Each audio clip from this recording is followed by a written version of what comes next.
Hi, good evening, everyone. We're about to get started, so if you want to come round up, take a seat. So my name is Whitney, and it's my pleasure on behalf of Book Soup to introduce Jimmy Steinfeldt and his new book, Rock and Roll Lens, Volume 2.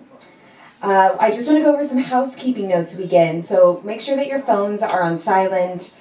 I believe you can take photos throughout the event. Please take photos, but just keep it on silent.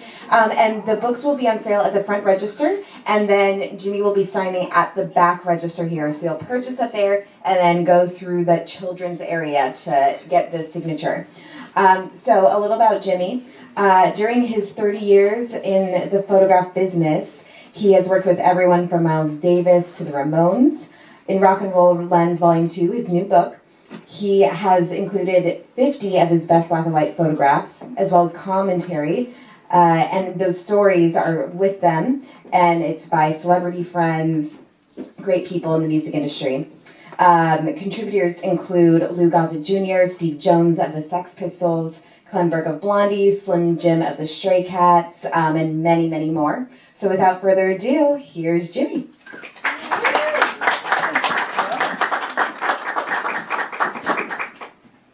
Thank you, Whitney. Welcome, ladies and gentlemen.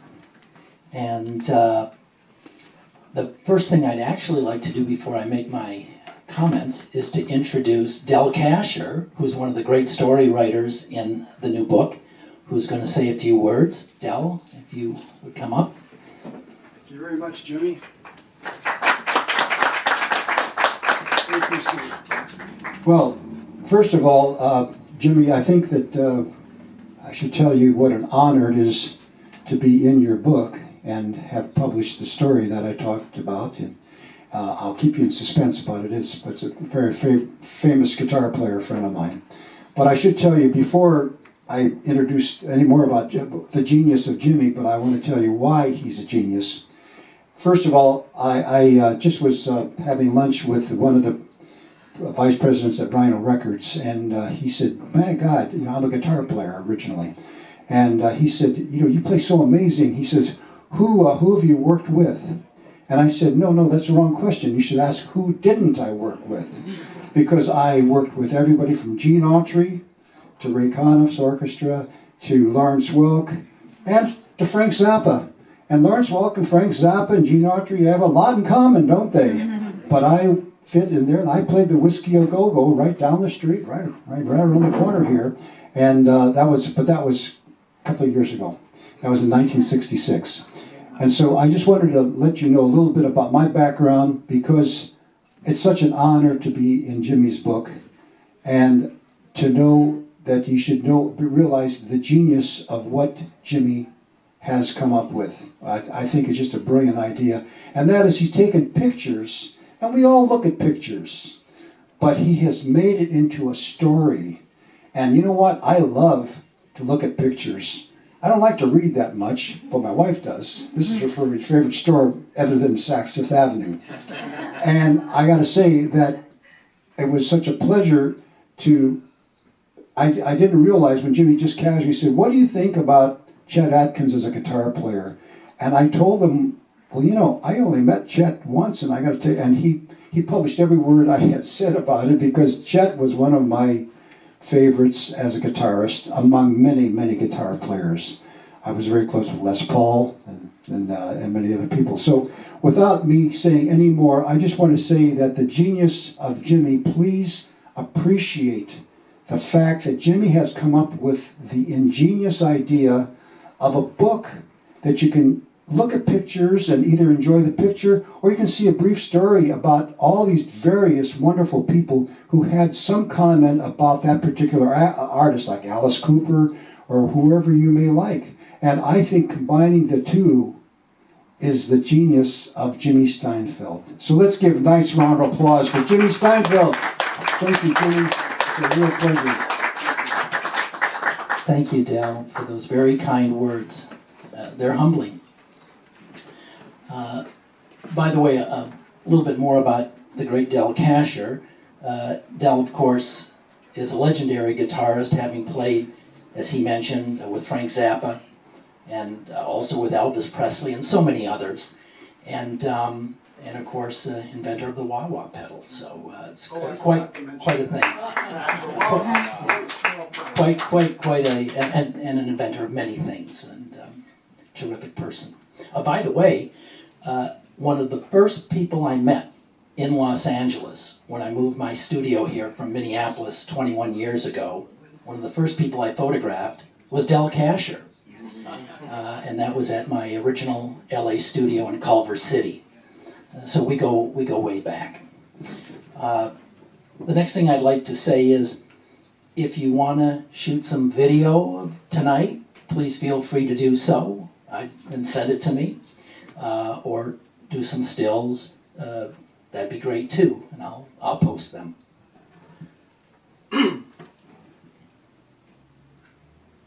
Pardon me while I read my notes. I don't want to leave anybody out.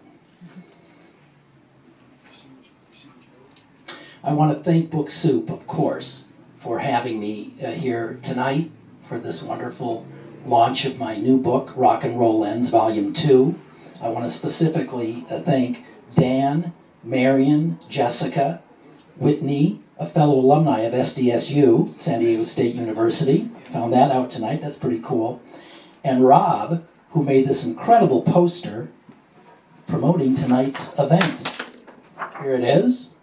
Wow. That's great. I would love it if sometime this evening everybody here who wants to might sign this for me. I'll leave a pen up here, a marker, and you can just sign your name, and I'll put this up in my studio here in Hollywood as a reminder of this wonderful evening. So now I'm going to talk a little bit about the book. This book right here. Rock and Roll Lens Volume 2. And the first thing I want to say about the book is, well, I want to compare it a little bit to my first book, which is Rock and Roll Lens. Well, it's not called Volume 1, it's just called Rock and Roll Lens. And as a matter of fact, I don't have one right here. So if while I'm speaking, someone can bring me one from the front, then I can kind of hold them both up and explain the progression of a photographer's career, where I came from and where I am today. Just briefly, the first book was all color photographs, and it was a hardcover coffee table book, and it was 12 inches by 12 inches, the size of an album. Remember vinyl? Of course, it's coming back. So that book came out in 2012. By the way, it's available today at half price here at Book Soup, that first book. And, oh, thank you. Thank you, Whitney.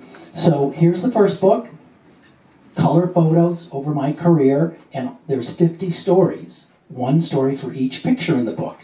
And all 50 stories were written by yours truly about my experience photographing and meeting some of these legendary people that are in the first book. But I think, like any good artist, you don't want to repeat the same thing the second time around. So just like a musical artist wants to do something new on their next album, well, I wanted to do something different with Rock and Roll Lens Volume 2, and I did many things. Number one, the pictures are all black and white. Number two, it's a softcover book, which allowed me to bring the price down because I want everybody in the world to be able to get these pictures and enjoy them. And also, it's smaller, and that also allowed me to have a really good price point. And but the big change, and Del talked about it earlier in his comments, I decided enough already with my stories. Let's introduce something else. So I contacted many of my friends in the entertainment business.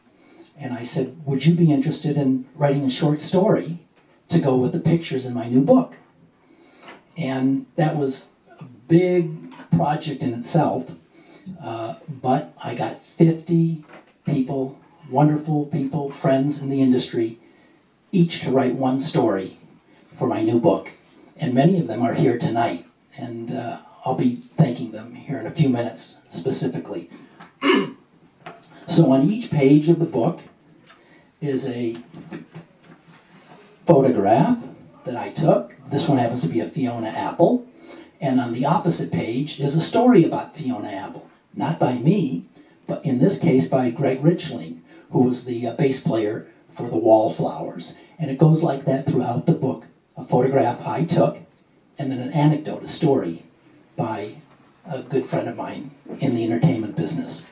So I think I accomplished the goal, and that is to do a second book that was unique from the first book.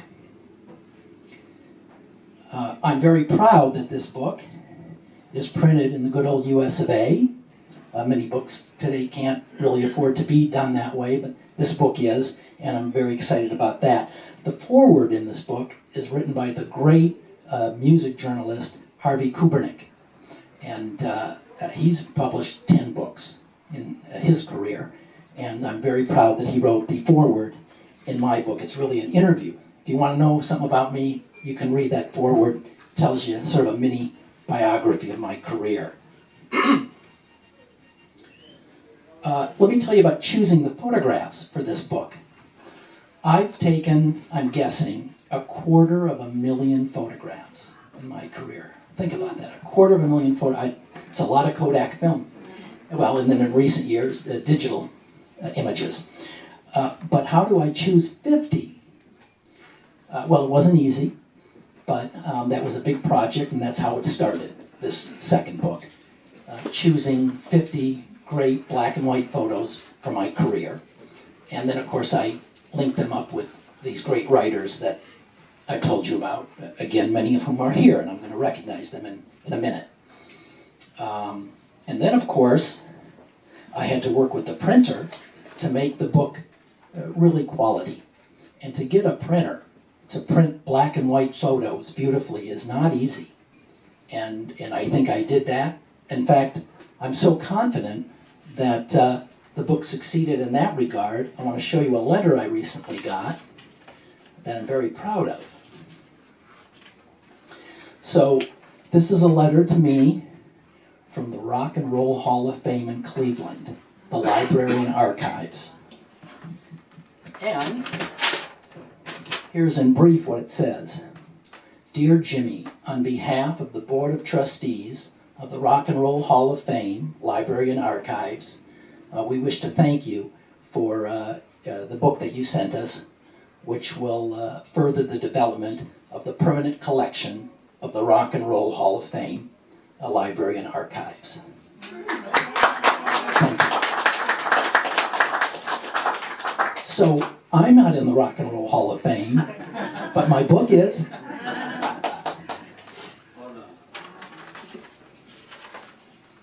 Okay, so I'm going to tell you a little bit about what I'm up to in my career, and then I'm going to introduce some of the wonderful people who wrote stories for this book, and then I'm going to sign books.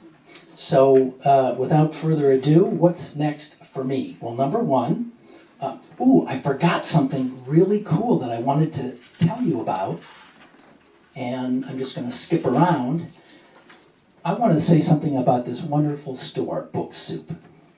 This has got, in my opinion, this is the greatest bookstore in the world. Not just in Southern California, not just on the West Coast, or even this country. I think it's the greatest in the world, and I travel around the world. In fact, this bracelet's from India. But I had the great fortune when I first moved here to Los Angeles to be assigned the job of photographing famous people who were doing book signings here at Book Soup. That's 20 years ago. And I'd come here and it was exciting because they were some legendary people. Would you like to see some of the pictures I took 20 years ago of famous people here at Book Soup? So I photographed Mia Farrow when she signed her book. I'll send this around. Someone want to grab this and pass it around? Okay. Pass that down the line. Thank you. And right here, or in the back where we're going to be signing books in a little while, this is the great B.B. King. And of course he passed away not too long ago. And here he is, photograph taken by me in this very store. And here's the great movie director, Michael Moore, who had a book signing here. And these photos, again, I took 20 years ago right in this store. And finally, I could have brought many, many pictures, but here's a more recent one of the great Slim Jim Phantom, drummer for the Stray Cats and other great bands. And he was standing actually right here. And I took this picture, and that was just last year. So let's give one more round of applause for the greatest store in the world, Book Soup. Wonderful, thank you. Okay, so I'm going to tell a little bit about what I'm up to, and then I'm going to introduce the terrific people who contributed to this book that we're launching tonight. Okay, so I'm the photographer for a new feature film called Senior Entourage. That's right, I do set photography in addition to rock and roll. And this movie, Senior Entourage, stars Ed Asner, Marion Ross, Helen Reddy, and Mark Rydell. And it's just been a gas working on that, and we're still in production. I just completed an album cover shoot for a great band called the New Killer Stars. They're 4 talented teenagers with a song that I think is going to be a hit called 16 Daydreams. I just completed an album cover for an amazing guitarist named Rocky Kramer. He's from Norway, and he plays neoclassical guitar with influences by Pink Floyd, Queen, and various metal bands and metal music. And finally, my next book, that's right, we're launching my second book here tonight, but I have a third book that I've started to work on, and I've been working on it for a year, and it's called Hitchcock's Shadow, Conversations with the Great Directors. Now, it has nothing to do with photography, but it has everything to do with my lifelong love and admiration of Alfred Hitchcock. Now, in this very bookstore, there are a bunch of books about Alfred Hitchcock. A lot has been written about him. But to my knowledge, nobody has ever done what I'm doing. I'm interviewing basically all the legendary directors on how Hitchcock influenced them. And I've already interviewed Roger Corman, Mark Rydell, Alan Arkush, Sidney Furie, and many others. So if any of you in the audience know any legendary directors who would like to be in this book, I hook them up to me or put me in touch with them, and I'd be honored to interview them. I think I mentioned about, well, some of you just arrived. So this is a lovely poster promoting tonight that Book Soup put together for tonight, and I'd be honored if you'd sign this. I'll just leave this here, and you could just, if you want to, sign this, and I'll put it up in my photo studio here in Hollywood in a place of honor. Obviously, I'll be signing books for you very soon. And now I'd like to introduce the wonderful people who contributed stories to this book, because this new book, Rock and Roll Ends, it's sort of a shared love in this book. My photographs and stories by people who contributed. So, well, first up, I'd like to ask everybody who contributed a story just to stand up if you're not already standing, and I'll just say a few words about, well, I'll just basically thank you all. Okay, so we've got Peter Jesperson, and is that David? Yeah, David was, and Scott Little-Billman, and Mike Gormley, there he is, and Sirius Trixon, and Julia Lady J. Gerard, and Owen Husney, and did I leave somebody out who did a story in my book that's here tonight? Okay, great. Their stories are in the book, and what I'd like to do now is, would any of you like to read one of your stories? I'd be honored if one of you would like. I have a copy you could read from here. Okay, Scott, yeah, come on up. Oh man, I wouldn't read well. Scott's going to do great. Now I'm on the spot. I don't even... What do we write? Okay, and I actually have it marked for you here. See if you can find your page there. And you did a story on Ray Charles, as I recall. You worked with Ray Charles. Yeah, it was great. And unbelievable, actually. let's see. Wow, I did not think I'd be speaking. Who's got a drink? There's got to be a drink involved. And you just flew in from where? No, well, Vegas. Okay, from Vegas. Take it away, Scott. Hey, all right. Hey, all right. Well, yeah, man. We went on the road with Ray Charles a lot, and I got to play with Ray, and it was unbelievable at that time in my life. We did a bunch of shows with him. We hung out with him and the band, and heard all his stories, which were phenomenal.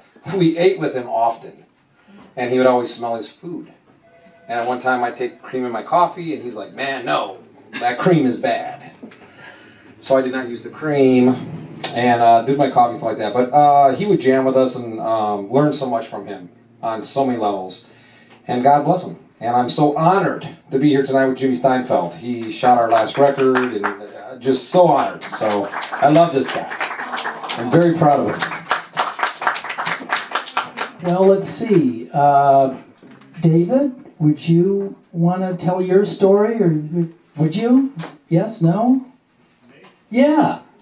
Come on down. Come on up. All right. So, ladies and gentlemen, David was. Thank you. All right, we're going to find your page here. We're going to find it. And easier said than done. Left me out. Oh, no, there we go. Ah, Okay. okay. So, Well, I could read this, or yeah, just... either way. You can either read it directly or you can paraphrase it, whatever you're comfortable doing. Okay, I've never seen Bruce Springsteen, but I went to see him to take my siblings in Detroit, my sisters and one of their doctor husbands, and I was summoned at intermission. They said, Bruce would like to meet you. I kind of looked around, thought, well, why would he? And I came into his dressing room where he was before a makeup mirror daubing himself with pancake, and I thought, God, he's the most authentic guy in rock and roll. He's making himself up, but that passed.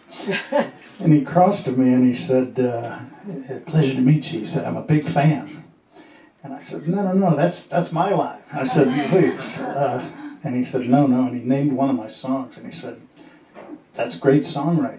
And I thought, well, I can die, that's enough right there. And then, I actually witnessed a show that I thought was kind of a combination of Bob Dylan and Elvis. He was the hardest working rock and roll guy I'd ever seen in one new respect. So honored to be amongst this great company and among you all. Thank you. Thank you, David. And I have a signed copy for you here in a moment. Well, let's see. Owen, would you like to read a story? Yeah, well, that's a short one. Okay, good. All right. I guess I can read if it's short. All right. Owen Husney, ladies and gentlemen, from my hometown. Yeah, Minneapolis rules. All right. That's So for let's sure. see here. We're looking for the story. Anyway, I was very young, and I happened to find myself as one of the co-promoters of Joe Cocker at the Met Sports Center in Minneapolis. And I can paraphrase Okay. it. This is so simple, but so poignant. So I'm standing on stage. I'm very young at the time, but had weaseled my way into being the co-promoter, and I'm standing there in front of 20,000 people. And the opening act is Dr. Hook, who had cover of the Rolling Stone at that time, and it was a huge hit, and so he was the opening act. Dr. Hook comes out and plays his first song, and it was just great, and I'm standing on the side of the stage, and all of a sudden he yells, "What do you want to hear?" And 20,000 people in unison said, "Joe Cocker!" And I was like, whoa. I don't know if I have much to do with this anymore, and that was it. So that's my story. Sticking to it. Thank you, Owen. Promoter's job is never done and often difficult. Well, let's see. Peter. Okay. Okay. Very good. Very good. Nobody has to tell a story if they're not prepared to do that. Julia, you want to tell a story? Julia, Lady J. Gerard. Hello. Hello, everyone. Good evening.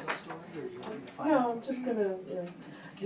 Ringo was one of those people. I started a peace gallery version of one of my parts of my business on September 11th, 2001, as a reaction to what happened in New York, and I had the longest trail to meeting Ringo.